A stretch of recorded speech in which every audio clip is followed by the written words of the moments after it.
ये दिखने में काफ़ी अच्छा लग रहा है, लेकिन फ़िलहाल जिस काम के लिए मैं आया हूँ उसके लिए हाँ क्या लगता है कुछ मिल गया। आ जाओ। कहाँ पे? किधर किधर किधर? अरे वाह ज़रा इसे देखिए, तुम्हें दिख रहा है यहाँ पर? क्या ज़बरदस्त नज़ारा है ये तो। ये केले के इन पेड़ों के बीच में आराम फरमा रहा है, और यही तो इन सांपों की खासियत होती है। ये इसी तरह से घात लगाकर बैठे रहते हैं, शिकार का इंतज़ार करते हैं, और जैसे ही शिकार इनके पास से गुजरता है ये बिजली की तेज़ी से उस पर झपट्टा मारते हैं और उसे अपनी खतरनाक और ताकतवर कुंडली में कस लेते हैं। और अब ये भाई साहब यहाँ पर मूवमेंट करने लगे हैं, मेरे पैर कीचड़ में धंस रहे हैं। ओह तो तेरी की इसे भी अभी टूटना था। इसे पकड़ लो। ठीक है, इसे यहाँ से निकाला। ओह हो ज़रा इसे देखिए दोस्तों, ये ऊपर चढ़ रहा है, दिख रहा है तुम्हें? वाह, ये सांप चढ़ाई करने में तो माहिर होते हैं, और अब मैं इससे ज़्यादा ऊपर नहीं जाने दे सकता, क्योंकि इससे मेरा काम बहुत मुश्किल हो जाएगा। रुक जाओ। अरे बाप रे, ये तो मेरी उम्मीद से बहुत ज़्यादा बड़ा है। इसकी किस्मत अच्छी है कि यहाँ पर काम करने वाले लोगों ने इसे मारने के बजाय इसे यहीं पर छोड़ दिया और हमसे संपर्क किया। ठीक है, इसका वज़न तो बहुत ज़्यादा है। मेरे पैर तो कीचड़ में बुरी तरह से धंस रहे हैं। ये कीचड़ इस सांप के लिए तो धत तेरी की, ये गंदगी देख रहे हो? ये उनका डिफेंस मैकेनिज़्म होता है। ये सांप इसी तरह से, ये देखिए यहाँ पर उसकी गंदगी, ये सांप इसी तरह से तो बचाव का एक प्रयास करते हैं। तुम्हें इसका मुंह दिख रहा है? ओह हाँ, यहाँ पर है। अगर मैं अपनी लिमिट्स को क्रॉस करूँगा तो ये भाई साहब मुझे माफ़ नहीं करेंगे, लेकिन इसे यहाँ से निकालना होगा, और उसी काम के लिए तो उन लोगों ने हमें बुलाया था। मुझे लगता है इसे यहाँ से निकालने के लिए सबसे अच्छा तरीका है, अगर मैं इसके सिर को पकड़ लूँ तो इसे मैं खुले में लेकर जा सकता हूँ, क्योंकि यहाँ पर इससे डील करना तो मुश्किल है, बहुत ज़्यादा मुश्किल है।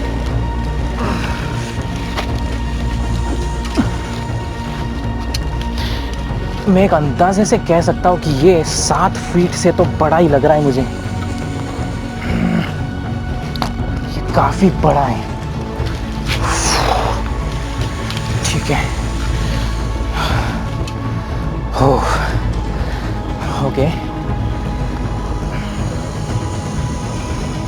इस कीचड़ की वजह से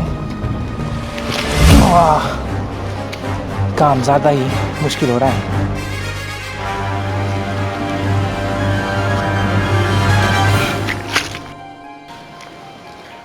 ठीक है, मैंने इसे हल्के से पकड़ के रखा है ताकि इसे तकलीफ़ ना हो। ज़रा इसे देखिए, अब ये शांत हो जाएगा मेरे ख्याल से। इसे यहाँ पर लेकर जाते हैं खुले में।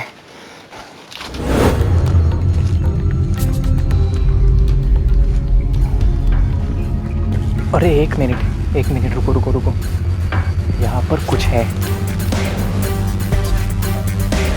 अरे हाँ क्या बात है, ये तो एक कछुआ है, लेकिन एक मिनट, इसका रंग थोड़ा अलग लग रहा है। ये तो कोई और ही प्रजाति है। ठीक है, काम करते हैं, मेरे साथ आओ, धीरे धीरे आओ। अगर उसे हमारी भनक लग गई तो वो सीधा पानी में डुबकी लगा देगा। ठीक है, धीरे धीरे आओ, संभल कर आना, यहाँ पर फिसलन है।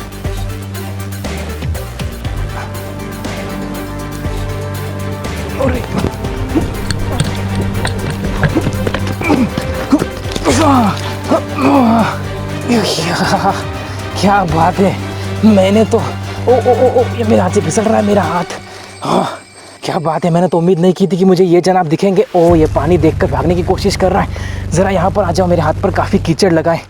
ज़रा मैं अपना हाथ धो लेता हूँ ताकि इसके शरीर को मैं कीचड़ से ना गंदा कर दूँ। ठीक है, इसे देख रहे हैं आप? पता ये क्या है? ये है एक रेड ईयर्ड स्लाइडर, और मुझे इसे यहाँ पर देखकर हैरानी इसलिए हो रही है क्योंकि ये प्रजाति यहाँ की नहीं है।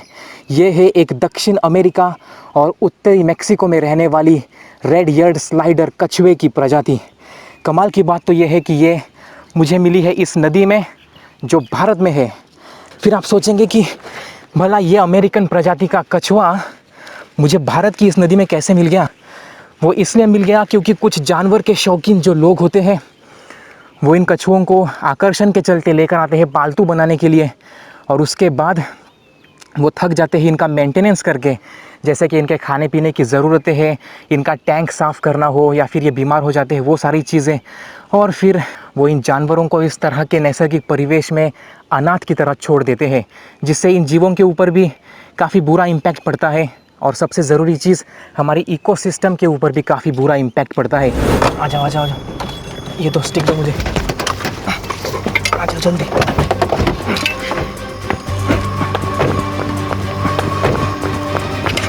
ज़रा इसे देखिए दोस्तों, क्या बात है। यही तो है वो खूबसूरत सा सांप जिसकी मैं बात कर रहा था, यानी कि कॉमन क्रेट। तुम्हें दिख रहा है यहाँ पर? दर्द तेरे की। ये देखिए, बिन बादल बरसात। बिन बादल तो नहीं कह सकते, बादल तो है काफ़ी, लेकिन मुझे यहाँ पर यह सांप दिखाई दिया है और यहाँ पर गाड़ियाँ भी जाने लगी है। और यही तो सबसे अनलकी चीज़ होती है इन सांपों के लिए, क्योंकि ये रोड क्रॉस करने के लिए निकल आते हैं और इस तरह से वाहनों के नीचे कुचले जाते हैं। ज़रा देखिए तो इन महाशय को कितनी तेज़ी से चले गए। शायद उन भाई साहब ने मुझे भी नहीं देखा होगा यहाँ पर, तो इस सांप को क्या देखेंगे। मैं इसे हैंडल करते वक्त इस बात को नज़रअंदाज नहीं कर सकता कि यह भारत के सबसे जहरीले सांपों में से एक है, और निशाचर होने के कारण ये अक्सर रात को सक्रिय होते हैं। देखा आपने कितनी खूबसूरती से इस स्टिक से लिपटने की कोशिश कर रहा है। यहाँ पर ये बहुत ही चमकीला होता है, इसकी त्वचा बहुत ही ज़बरदस्त होती है। तेरे की बरसात भी अभी आनी थी, और इसके काले रंग के शरीर पर बनी यह सफ़ेद रंग की धारियाँ इसकी खूबसूरती को बढ़ावा तो देती है, लेकिन ये बेहतरीन छलावरण का भी काम करती है, और इसी वजह से रात के काले अंधेरे में आप इस सांप को देख नहीं पाएंगे। मुझे भी ये दिखाई नहीं देता अगर मेरे कार की हेडलाइट इसके ऊपर नहीं पड़ती तो। वैसे इसका जो न्यूरोटॉक्सिक जहर होता है वो काफ़ी तेज़ होता है और इसके शिकार के नाड़ी तंत्र पर असर कर देता है। ये मेरे हाथ पर आने की कोशिश कर रहा है, अपनी ज़ुबान निकाल कर सूंघने की कोशिश कर रहा है कि आखिर क्या मैं किसी मुसीबत में फंस गया हूँ। नहीं मेरे दोस्त, मैं तुम्हें मुसीबत से बचाने के लिए तो आया हूँ। अगर मेरी जगह कोई और होता और वो फास्ट कार चला रहा होता तो शायद ये सांप अभी तक उसके टायर के नीचे कुचला जाता, लेकिन मैं धीरे था इसलिए मुझे ये दिख गया, और जैसे ही इसने मुझे देखा ये तुरंत मुड़कर पीछे जाने की कोशिश करने लगा। लेकिन मैं इससे छोड़ूंगा वहाँ पर जहाँ पर ये जा रहा था। ये देखिए, एक और मेरे पीछे से एक बाइक जा रही है। शायद इस वक्त काफ़ी रात हो चुकी है, लेकिन फिर भी लोग यहाँ से गुज़र रहे हैं। ये देखिए। हाँ, और कॉमन क्रेट की एक और ख़ास बात ये होती है कि ये ना सिर्फ चूहे मेंढकों को खाना पसंद करते हैं, बल्कि ये दूसरे सांपों को भी खा जाते हैं। यहाँ तक कि कोबरा और वाइपर जैसे जहरीले सांपों को भी खाने में इन्हें कोई दिक्कत नहीं होती है, क्योंकि उनके जहर का कोई ख़ास इन पर असर जो नहीं होता। अब इससे पहले कि बारिश बहुत ज़्यादा बढ़ जाए और मैं